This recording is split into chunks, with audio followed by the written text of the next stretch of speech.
समय का। आछे दिन पाछे गए किया न हरि से हेत, अब पछताए होत या जब चिड़िया चुग गई खेत। समय गया फिरता नहीं झट ही करो निज काम, जो बीता सो बीतिया अब हूँ कहो गुरु नाम। संत मता बिनु गति नहीं सुनो सकल दे कान, जो चाहो उद्धार को बनो संत संतान। अपना उद्धार चाहते, कल्याण चाहते हैं, सब दुखों से छूटना चाहते हैं। सबसे बड़ा दुख क्या है? गुरु महाराज ने कहा आवागमन सम दुख दूजा, है नहीं जग में कोई, इसके निवारण के लिए प्रभु भक्ति करनी चाहिए। आना जाना सबसे बड़ा दुख है, तो इसलिए प्रभु भक्ति कीजिए। तो प्रभु भक्ति तो सब कोई करते हैं, भगवान का भजन न, हरे राम हरे कृष्ण अष्टजाम नहीं करते हैं न, खूब मृदंग बजाते हैं, खूब ढोलक बजा और खूब 24 घंटा 72 घंटा करते हैं अष्टजाम रामधुनी, वो भी तो भजन करना ही हुआ। लेकिन कबीर साहब क्या कहते हैं, राम राम सब कोई कहे, नाम न चिन्ह है कोई, नाम चिन्ह है सदगुरु मिले, नाम कहावे सोए।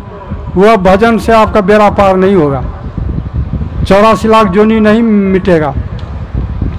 कौन भजन करें, या बाहरी भजन से कल्याण नहीं होगा।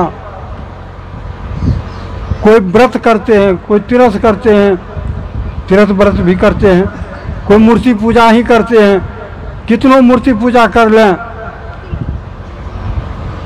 सोमवारी करते हैं, मंगलवारी करते हैं, अकेलावारी भी करते हैं, है ना, क्या क्या नहीं करते हैं। तो वह भजन नहीं है, वह असली भजन नहीं है। भजन क्या है? भक्ति सतो गुरानी, सदगुरु से जान करके भक्ति करें, सदगुरु से ये भजन भेद लेकर के भजन करें, तब भजन आप असली भजन होगा। वो आंतरिक भजन करें। भजन में 3 शब्द है, भव जो नो। भव न भव, जम न जन्म, नोम न नहीं। ऐसा भजन हो, ऐसा भजन हो कि भव में जन्म नहीं हो, संसार में जन्म नहीं हो, मरण नहीं हो, यह मिट जाए, ऐसा भजन हो। वो कौन भजन है? बाहरी भजन नहीं, आंतरिक भजन है। भजन भेद लेकर के भजन करें। यह गुप्त भेद पाना किसी ग्रंथ से है असंभव, समझ लो किसी संत से, कोई संत से समझना पड़ेगा। तो संत सदगुरु जीवन में होना चाहिए। जिसके जीवन में गुरु है उसका जीवन शुरू है, नहीं तो पशुवत है, पशु के समान जी रहा है। इसलिए खोज कीजिए, सदगुरु की खोज कीजिए और उसे दीक्षा लीजिए। बिन दया संतन की में ही जानना इस राह को, हुआ नहीं होता नहीं, वो होनहारा है नहीं। तो भजन भेद लेकर के भजन करें, सदगुरु जीवन में धारण करें। इसलिए यह शरीर मिला है। गुरु महाराज भी, हम लोगों के गुरु महाराज, ये जो तस्वीर देख रहे हैं, महर्षि में ही परमहंस महाराज, ये जब परीक्षा दे रहे थे पूर्णिया जिला स्कूल में, धार्मिक प्रश्न आया था, आध्यात्मिक, उसका उत्तर देते देते गुरु महाराज को बैराग हो गया। इतना बैराग हो गया, इतना बैराग हो गया कि उत्तर पुस्तिका में यह चौपाई लिखते हुए 5 मिनट का छुट्टी लेकर के निकले तो निकले ही रह गए परीक्षा भवन से। दे धरे का यही फल भाई, भजिए राम सब काम बिहाई। देह धारण करने का यही फल है कि सब काम को छोड़ करके भगवान का भजन करना चाहिए। सब काम छोड़ करके, अब सब काम छोड़ करके, सब काम धंधा छोड़ करके, काम धंधा नहीं छोड़ना है। छोड़ना क्या है? काम को छोड़ना है। काम का मतलब कामना, इच्छा, सब इच्छा को छोड़ दी। एक इच्छा यही रहे, जैसे बने तैसे करो कमाई, धर चरणन विश्वास। जैसे बने भजन रूपी भजन का जो है ना, इसकी कमाई कीजिए। सबसे बड़ा धन क्या है? संसार का धन जो भी है, रुपया पैसा जमीन जायदाद बैंक वाला, उस तो यहीं रह जाएगा, फूटी कौड़ी नहीं जाएगा। वो सबसे बड़ा धन नहीं है। आपका निज धन कौन है? ध्यान भजन करेंगे आप, वही सबसे बड़ा धन है। गुरु महाराज ने कहा दृढ़ भजन धन ही खास हो, फिर त्रास क्या करे। सबसे बड़ा धन क्या है? ध्यान भजन, उसकी कमाई कीजिए। कबीर वह धन संचिए जो आगे को हो, शीश चढ़ाए गांठरी जाति न देखा कोई। बाहर का धन जो है, मरिएगा तो पुतली बना के ले जाइएगा, सब यहीं रह जाएगा, फूटी कौड़ी नहीं जाएगा। लेकिन यह ध्यान भजन करेंगे, यह आपके साथ जाएगा, जीव के साथ जाएगा, आपका संबल बनेगा, आपका उद्धार होगा, कल्याण होगा। इसलिए इसकी कमाई करनी चाहिए। ध्यान भजन, किसी सुभाषितकार ने बड़ा अच्छा कहा है कि धनानी भूमो पशवे गोष्ठी नारी गृह द्वारानी सखा स्मशान से देह चितायाम परलोक मार्गे धर्मानी गो गच्छति जीवे कह। इसका अर्थ क्या हुआ? आपके पास जो धन है ना, वह जमीन में गड़ी रह जाएगी। आजकल गाड़ के नहीं रखते हैं, आजकल कहाँ रखते हैं? Bank balance. तो बैंक कहना चाहिए धनानी बैंक को, लेकिन यह प्राचीन काल की बात है। पहले सोना चांदी का जो सिक्का होता था, वह कलसी में गाड़ करके रखता था, इसलिए कहा धनानी भूमो। तो जमीन में गड़ी रह जाएगी या बैंक बैलेंस रह जाएगा, आप चले जाइए, फूटी कौड़ी नहीं जाएगा। धनानी भूमो पशुए गोष्ठी, पशुशाला में गाय भैंस हाथी घोड़ा बंधी रह जाएगी, वह साथ नहीं जाएगा। नारी गृह द्वारानी, आप जब शरीर छोड़िएगा, आपकी चंद्रमुखी नारी जो है बेहद सुंदरी है, आप बेहद प्यार करते हैं, लेकिन वह भी साथ नहीं जाएगी, ज़्यादा द्वार तक जाएगी रोती धोती, इससे आगे नहीं। आपके मित्रगण कहाँ तक जाएंगे? जिसके साथ में नाश्ता करते, चाय पानी पीते थे, वह भी साथी संगी कहाँ तक निभाएंगे? चचड़ी बना लेंगे फगदोल, उसमें बांध छीन करके श्मशान घाट ले जाएंगे और वहाँ चिता रचा के जला देंगे, यहीं तक करेंगे, इससे ज़्यादा नहीं। वह भी साथ नहीं जाएगा। आपका शरीर कहाँ तक जाएगा? शरीर चिता में जल के राख हो जाएगा, वह भी साथ नहीं जाएगा। जब शरीर नहीं गया तो और क्या? शरीर और प्राण से प्यारा कुछ नहीं होता है, शरीर भी नहीं साथ जाता है।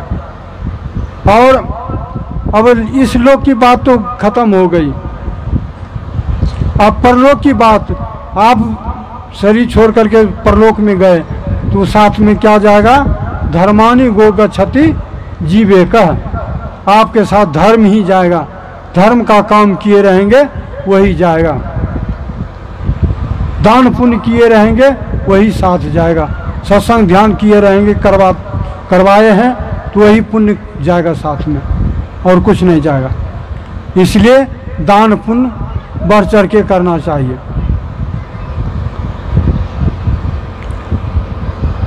यही साथ शुभ काम साथ जाएगा।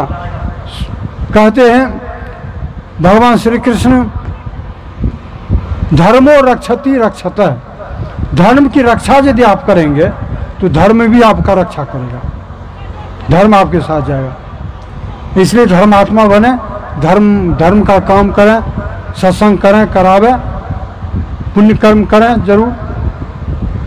जो पुण्य कर्म करते हैं तो वह पहले तो स्वर्ग जाते हैं, स्वर्ग के विशाल सुख को भोग करके वह जीव का फिर पुनरावर्तन होता है, इस धरा धाम पर जन्म होता है, और जन्म भी होता है तो कर्मानुसार जन्म होता है। कहते जो अच्छा कर्म करते हैं दान पुण्य करके मरे हैं तो फिर वह जन्म लेंगे तो श्रीमान कुल में जन्म लेंगे। श्रीमान किसको कहते हैं? धनवान, जो बहुत धनाढ़ है। देखते हैं कोई बच्चा जन्म लिया, करोड़पति के यहाँ जन्म लिया बच्चा, जन्म लेते ही करोड़पति बन जाता है ना? नहीं बनेगा। खाकपति के यहाँ जन्म लेगा, गरीब के यहाँ जन्म लेते ही गरीब हो गया वो। क्यों? उसका कर्म है, अच्छा कर्म किया, दूसरा बुरा कर्म किया, इसलिए अमीर कुल में और गरीब कुल में जन्म हुआ। तो जो दान पुण्य करते हैं तो वह अमीर कुल में जन्म लेते हैं, श्रीमान कुल में। और कहते हैं यदि भक्ति किए रहते हैं तब तो फिर श्रीमान कुल। कौन श्रीमान? साकट नहीं, वैष्णव कुल में जन्म लेते हैं, जोगी कुल में जन्म होते लेते हैं वो। जोगी कुल में, सत्संगी कुल में जन्म होता है उनका, जो भक्ति करते हैं, पुण्य कर्म भी किए और भक्ति भी किए। तो श्रीमान कुल में, सत्संगी कुल में जन्म होता है। और फिर पूर्व जन्म के संस्कार से प्रेरित होकर के वह फिर ध्यान भजन में लग जाएगा। तो कर्मानुसार जन्म होता है।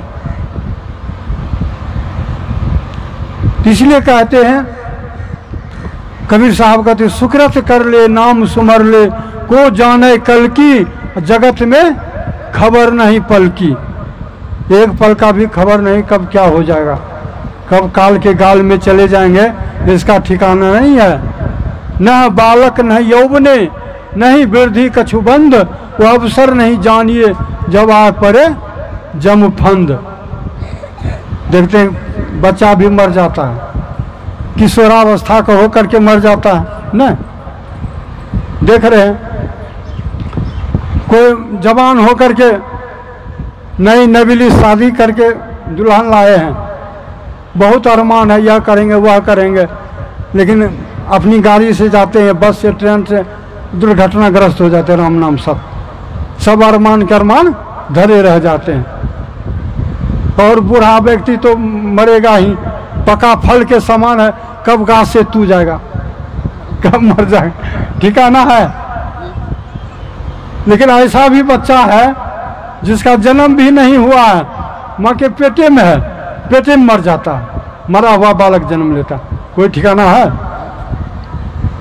इसलिए कहते हैं भगवान का भजन कीजिए, सुकृत कर ले, शुभ काम करते हुए बुरा कर्म नहीं करें। बुरा कर्म करेंगे तो दुख होगा, कष्ट होगा, इसलिए बुरा कर्म नहीं करें। हाँ, लेकिन नेक कर्म जरूर करें, अच्छा कर्म जरूर करें, बढ़ चढ़ करके दान पुण्य करें। जो दान करेंगे वो आपको कई गुना मिलेगा। तुलसी पंछी पिए घटे न सरिता नीर, दान दिए धन न घटे, जो सहा रघुबीर। कहते हैं कि दान करने से मेरा घट गया, लेकिन घटता नहीं है, कई गुना आपको मिलेगा। इस जन्म में मिले या अगले जन्म में मिले, जरूर मिलेगा, कई गुना। अन्न दान करते हैं, किसी को खिलाते पिलाते हैं तो बहुत गुना आपको अन्न मिलेगा, अन्न की कमी नहीं होगी। वस्त्र दान करते कई गुना आपको वस्त्र मिलेगा। द्रव्य दान करते हैं, बहुत द्रव्य मिलेगा निश्चित रूप से। जो चीज़ दान करें, सोना चांदी ही दान क्यों न करते हैं, तो वह भी कई गुना मिलेगा आपको। जो दान करेंगे वो मिलेगा, और नहीं करेंगे तो नहीं मिलेगा। राजा श्वेत, गुरु महाराज कहते थे कहानी, राजा श्वेत बहुत जग किया था, लेकिन अन्नदान कभी नहीं किया था, भूखे नंगों को कभी खिलाया नहीं था। कबो सत्संग न कीन्हा, भूखे को ना ही कुछ दीन्हा, माया मोह में झूले, कुटुंब परिवार लखी फूले। वह बहुत जग किया था, लेकिन अन्नदान नहीं किया था। तो जब उसका शरीर छूटा तो जग के प्रभाव से वह ब्रह्मलोक गया, ब्रह्मा का लोक। तो लेकिन अन्नदान जो नहीं किया था उसको भूख सताने लगी, क्या खाएं। तो वह ब्रह्मा जी से कहते हैं, हे ब्रह्मदेव मुझे भूख लगी है, क्या खाएं। तो ब्रह्मा जी कहते हैं कि आप तो कुछ अन्नदान कभी किए नहीं, भूखों नंगों को खिलाया नहीं, तो यहाँ खाने के लिए कुछ नहीं है तुम्हारे लिए, तो फिर भूखे कैसे रहेंगे, कुछ खाना ही पड़ेगा। तो कहा क्या देखते हो, जाओ तुम्हारा मृत शरीर जो है मृत लोक में गड्ढा में पड़ा हुआ है, जाओ उसी को खाओ। तो ब्रह्मदेव ब्रह्मा के आदेश पर वह राजा श्वेत विमान पे बैठ करके, और वह आता था, शरीर दिव्य था, और शरीर विमान पे बैठ करके आता था, और वह अपने मृत शरीर का मांस खा करके जाता था। तो एक दिन पूछा कि कब तक यह मृत शरीर खाना पड़ेगा, लाश खाना पड़ेगा, कब मुक्ति मिलेगी इससे। तो ब्रह्मा जी कहते हैं जब कोई संत का दर्शन होगा, संत की कृपा होगी, तब जाके ये छूटेगा। तो एक दिन वह खा रहा था मृत शरीर, और उस गड्ढा किनारे जो है अगस्त ऋषि आए। अगस्त ऋषि ने देखा शरीर तो दिव्य है, आभा निकल रही है उसके शरीर से, लेकिन मुर्दा खा रहा है। अरे तुम कौन है, कर जोड़ते हुए कहते कि मैं राजा श्वेत हूँ, मैं दान कभी नहीं किया था अन्नदान, इसलिए मुझे अपने ही मृत शरीर को खाना पड़ रहा है, प्रभु कृपा करें यह भोग छूट जा। कहा कि जाओ छूट जाएगा उससे, तब वह छूटा उसका। तो कहने का मतलब दान नहीं करेंगे तो नहीं मिलेगा, इसलिए बढ़ चढ़ के दान कीजिए, सुकृत कर ले, शुभ काम करते हुए नाम सुमरिए।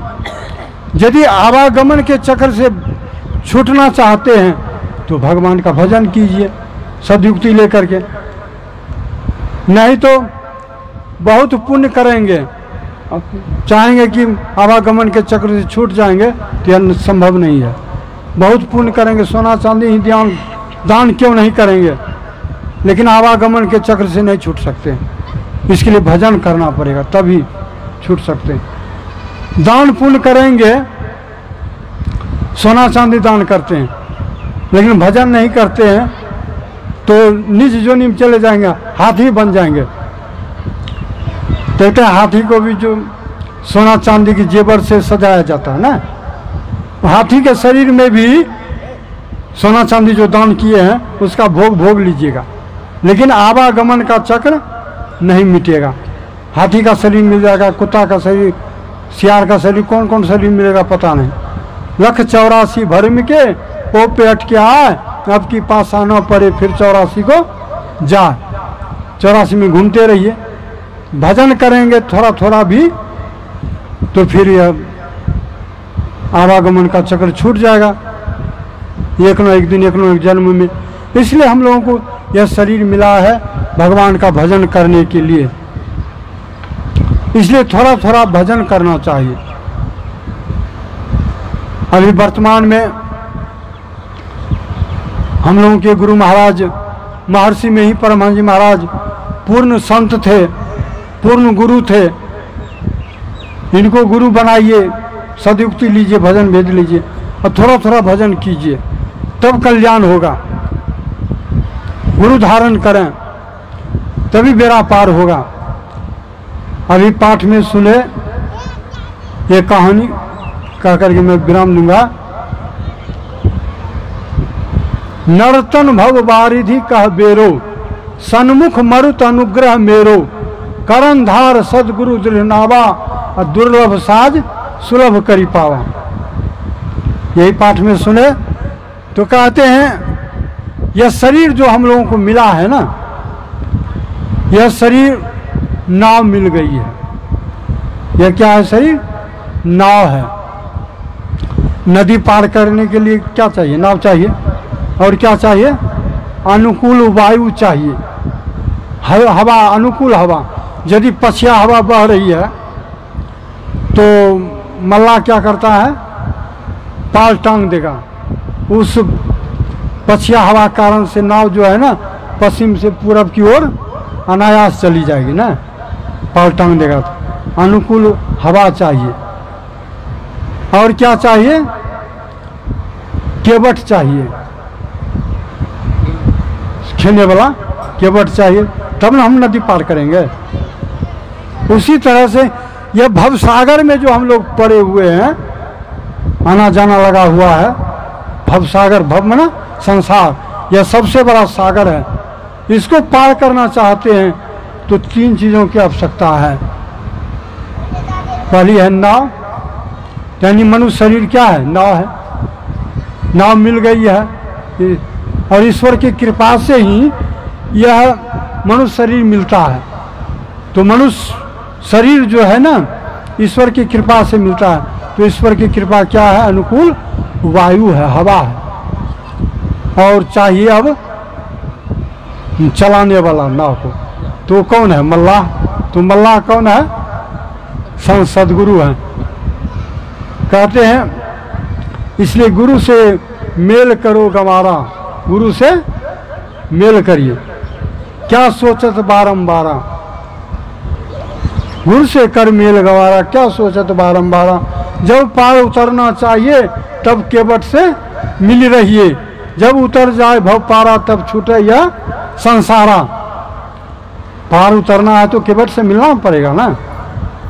तो सदगुरु को धारण करें, वही पार करेंगे। दीक्षा लीजिए। एक नौजवान सज्जन था जो पढ़ा लिखा था, सूट बूट पहने हुए हैं, टायर लगाए, टायर लगाए हुए एकदम यात्रा पर निकला हुआ, कहीं जाना था उसको। नदी आ गई, अब नदी पार करनी है उसको। तो वह देखता है कि नाव है और मल्लाह भी है। तो कहता है भैया जरा सा हमको पार कर दो ना। हाँ आइए ना बाबूजी, हमारी नाव पर बैठिए, हम पार कर देंगे। तो उसके नाव पर जा कर के बैठ गया और वह केवट जो है खेने लगा, ना आगे बढ़ी। लेकिन वह जो केवट था देखने में कुरूप था, मैली कुचैली एक कपड़ा, धोती जो है ना मुर्ठा बांधे हुआ एक धोती पहने हुए था, काला कलूटा था देखने में। कोई कोई आदमी बड़ा काला होता है, तो वही काला कलूटा था देखने में, मैला कुचैला कपड़ा पहने हुए। तो उसको देख करके, वेशभूषा को देख करके उस नौजवान सज्जन को लगा कि हम मूर्ख गंवार है, लगता है कुछ पढ़ा लिखा नहीं है। तो पूछ बैठता है, अरे भैया तुम कुछ पढ़े लिखे हो? नहीं बाबूजी, हम तो एक भी अक्षर पढ़े लिखे नहीं हैं, हम कभी नहीं पढ़े लिखे, हम तो यही काम सीखे हैं, इस पार से उस पार नाव को कर देते हैं, उस पार से इस पार, लोगों को इस पार से उस पार करते हैं, यही काम हमको आता है, हम कुछ कभी पढ़े लिखे नहीं। और जाओ तुम कभी पढ़ा लिखा नहीं, एक अक्षर पढ़ा लिखा नहीं, तुम्हारा जीवन जो है ना 16 आना में 4 आना बर्बाद हो गया। कितना? 4 आना बर्बाद हो गया। और उसके बाद फिर ना आगे बढ़ी। कुछ देर के बाद फिर पूछ बैठता है, अच्छा बताओ तुम हाथ उठ देखने के लिए आता है तुमको? ज्योतिष विद्या, कितना आदमी हाथ उठ देखता है? ज्योतिष विद्या जो जानता है, हमारे छोटे लाल बाबा आते हैं कुपा घाट, वो भी हाथ उठ देखते हैं। तो कहा कि तुम ज्योतिष विद्या जानते हो? नहीं बाबूजी, हम तो ज्योतिष विद्या भी नहीं जानते हैं। जाओ तुम ज्योतिष विद्या भी नहीं जाना, तुम्हारा जीवन जो है ना 16 आना में 8 आना बर्बाद हो गया, हाफ साफ हो गया, बेकार हो गया, धिक्कार है तुम्हारे जीवन को। उसके बाद फिर ना आगे बढ़ी। कुछ देर के बाद जो है फिर पूछ बैठता है, अच्छा बताओ तुम नक्षत्र विद्या जानते हो? नक्षत्र देख करके दिशा का पता लगाना? नहीं बाबूजी, हम तो पहले कह दिए, हम एक अक्षर पढ़े लिखे नहीं है, कहाँ जानेंगे ज्योतिष विद्या नक्षत्र विद्या, कहाँ के लिए माथा भुका रहे, चुपचाप बैठिए। कहा जाओ तुम नक्षत्र विद्या भी नहीं जाना, तुम्हारा जीवन जो है ना 16 आना में 12 आना बर्बाद हो गया, बेकार हो गया, धिक्कार है। उसके बाद नाव जो है ना बीच भवन में चली गई थी, बीच गंगा जी में। सावन भादों का महीना था, लबालब पानी। अब तो अचानक आंधी तूफान आ गया। उस आंधी तूफान के कारण से वह नाव जो है ना एक चट्टान से जाके टकरा गई। टकरा जो गई, नीचे का तख्ता जो है ना टूट गया। तख्ता टूट गया तो पूरा पानी आने लगा नाव में। हो ऐसे पानी तो आता ही है नाव में, लेकिन कोई बर्तन से निकाल देता है, कुछ नहीं होता। लेकिन वो जो तख्ता टूट गया, पूरा पानी आने लगा। अब तो नाव डूब जाएगी, पानी आने लगा। अब देखता है कि मल्लाह की अब नाव डूब जाएगी, हम बचा नहीं पाएंगे। अब वो मल्लाह कहता है, हे भैया क्या देखते हैं, आपको तैरने के लिए आता है?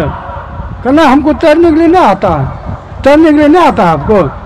हम तो कुछ पढ़े लिखे नहीं, न नक्षत्र विद्या जाने न ज्योतिष विद्या। हमारा तो 12 आना जीवन बर्बाद हो गया, लेकिन 4 आना जीवन हमारा बचा हुआ है। हम तैरने के लिए जानते हैं, लेकिन आप सब कुछ जानते हैं, बहुत पढ़े लिखे हैं, ज्योतिष विद्या नक्षत्र विद्या पता नहीं क्या क्या जानते हैं, लेकिन आप एक तैरने की कला नहीं जानते हैं, तो आपका 16 आना जीवन बर्बाद हो गया। लीजिए मैं चलता हूँ। वह नाविक जो था कूद गया और तैर करके पार हो गया। नाव डूब गई, वह नौजवान सज्जन भी डूब गया। राम नाम सब। तो कहने का मतलब हम लोग भी यदि भजन भेद नहीं लिए रहेंगे, भजन नहीं करेंगे, तो हम लोग भी भव सागर में डूब जाएंगे, आवागमन के चक्र में चले जाएंगे। इसलिए यदि भव सागर से पार होना चाहते हैं तो भजन भेद लें, भजन करें, ईश्वर की भक्ति करें। भक्ति करेंगे तो एक न एक दिन, एक न एक जन्म में हम उस परमात्मा को जरूर पाएंगे, हमारा उद्धार होगा, कल्याण होगा। ईश्वर भक्ति करने के लिए भजन भेद में हम लोगों को बतलाते हैं, एक नाम का जप कीजिए, एक रूप का ध्यान कीजिए, दृष्टि योग कीजिए और अंत में नादानुसंधान कीजिए। ये चारों क्रियाओं को करके मन को पूर्ण एकाग्र करके परमात्मा में मिला दीजिए। और यह मन के ही साथ में जीव है। मन मिलेगा तो मन तो पहले मर जाता है, जीव परमात्मा में मिल करके परमात्मा ही हो जाता है। सोई जान ही जेहू देहू जनाई, जानत तुम ही हो जाए। परमात्मा को जान के परमात्मा ही हो जाएंगे। तो इसलिए हम लोगों को भजन करना चाहिए, थोड़ा थोड़ा भी भजन भेद लेकर के। और कहने के लिए तो बहुत सी बातें हैं। हरि अनंत, हरि कथा अनंता, गुरु गुण अमित, अमित को जाना, संक्षेप है सब करत बखाना। कहने के लिए बहुत सी बातें हैं, लेकिन हम लोगों को भी जाना है कुपा घाट। समय निश्चित है, ध्यान भजन भी करना है। तो मैं अपने प्रवचन विराम देता। और साथ साथ ये जो बच्ची का शरीर छूटा है तो बहुत दुख की बात है। उम्र तो कुछ नहीं हुआ था, लेकिन शरीर छोड़ गए। लेकिन इनके अंदर में भक्ति बीज आ गया था। ये चाहती थी कि हम भी भजन भेद लें। आज सुना रहे थे इसके पिताजी। तो समझिए भजन करने की यदि इच्छा हो गई तो यही भजन भेद है, यही भजन का संस्कार है। समझिए भक्ति बीज है, वो गिरने नहीं देता है। बार बार मनुष्य शरीर मिलेगा, इनका उद्धार होगा जरूर। मनुष्य शरीर मिलेगा इनको, और भजन करते करते जरूर एक दिन परमात्मा को पाएगी यह। इनका उद्धार होगा, कल्याण होगा। इनके नाम पर जो इसके परिवार के लोग सत्संग कराते हैं साले साल, तो इनको भी कोई चीज़ की कमी नहीं होगी। दिन दूनी रात चौगुनी तरक्की होती रहेगी, कोई चीज़ की कमी नहीं होगी। तो इसलिए महाप्रसाद ही। हाँ, तो मैं गुरु महाराज से प्रार्थना करता हूँ कि आनंद से ये रहे इनके पूरे परिवार के लोग। और आप लोग आए तब ना सत्संग हुआ। आप लोग नहीं आते तो मैं किनको सुनाता। ये खुट्टा खम्बा को नहीं है ना, इस कड़ी धूप में आप आए, गर्मी में सुने, तो आप लोग धन्यवाद के पात्र हैं। इसलिए आप लोगों के लिए भी शुभकामना है, आप लोगों का भी लोग परलोक सुखमय हो, आनंद से रहें। और इसी आनंद के साथ, इसी शुभकामनाओं के साथ मैं अपने प्रोग्राम में जो है, अपने प्रवचन में विराम देता हूँ। श्री सद्गुरु महाराज की जय।